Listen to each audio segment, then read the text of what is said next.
This week, the economists who officially decide when recessions start and end declared the recession of 2008 to be over. But if you're one of the millions of Americans who lost your home, your job, or your savings as a consequence of the recession, this news is of little comfort or value. Yes, the economy is growing instead of shrinking, as it was in 2008 and the beginning of 2009. We're gaining private sector jobs each month instead of losing 800,000, as we did the month I took office. But we have to keep pushing to promote growth that will generate the jobs we need and repair the terrible damage the recession has done. That's why I've proposed a series of additional steps: accelerated tax breaks for businesses who buy equipment now, a permanent research and development tax break to promote innovation by American companies, and a new initiative to rebuild America's roads, rails, and runways that will put folks to work and make our country more competitive. Taken together with the small business tax cut and lending plan we passed through Congress last week, these steps will help spur jobs in the short run and strengthen our economy for the long run. Now, the Republicans who want to take over Congress offered their own ideas the other day. Many were the very same policies that led to the economic crisis in the first place, which isn't surprising since many of their leaders were among the architects of that failed policy. It's grounded in the same worn-out philosophy: cut taxes for millionaires and billionaires, cut the rules for Wall Street and the special interests, and cut the middle class loose to fend for itself. That's not a prescription for a better future. It's an echo of a disastrous decade we can't afford to relive.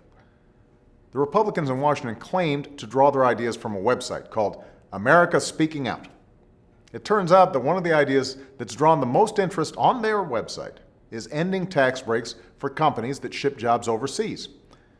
The funny thing is, when we recently closed one of the most egregious loopholes for companies creating jobs overseas, Republicans in Congress were almost unanimously opposed. The Republican leader, John Boehner, attacked us for it and stood up for outsourcing instead of American workers. So America may be speaking out, but Republicans in Congress sure aren't listening. They want to put special interests back in the driver's seat in Washington. They want to roll back the law that will finally stop health insurance companies from denying you coverage on the basis of a pre-existing condition. They want to repeal reforms that will finally protect hardworking families from hidden rates and penalties every time they use a credit card, make a mortgage payment, or take out a student loan. And for all their talk about reining in spending and getting our deficits under control, they want to borrow another $700 billion and use it to give tax cuts to millionaires and billionaires.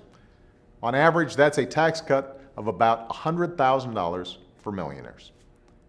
Instead of cutting taxes for the wealthiest few, tax breaks we cannot afford, I've called for tax cuts for middle-class families who saw their income shrink by 5% during the last lost decade. We've already cut 8 different taxes for small business owners to help them hire and grow, and we're going to cut 8 more. We're challenging our states and schools to do a better job educating our kids and making college more affordable so America can once more lead the world in the proportion of our children graduating from college. And we're putting an end to the days of taxpayer-funded bailouts so Main Street never again has to pay for Wall Street's mistakes. America is a great country. Our democracy is vibrant, our economy is dynamic, and our workers can outcompete the best of them. But the way for us to remain the greatest country on earth isn't to turn back the clock and put the special interests back in charge. It's to make sure all our people are getting a fair shake. It's to make sure everyone who's willing to work for it still has a chance to reach for the American dream. And that will remain my mission every single day, so long as I have the honor of serving as president. Have a nice weekend, everybody.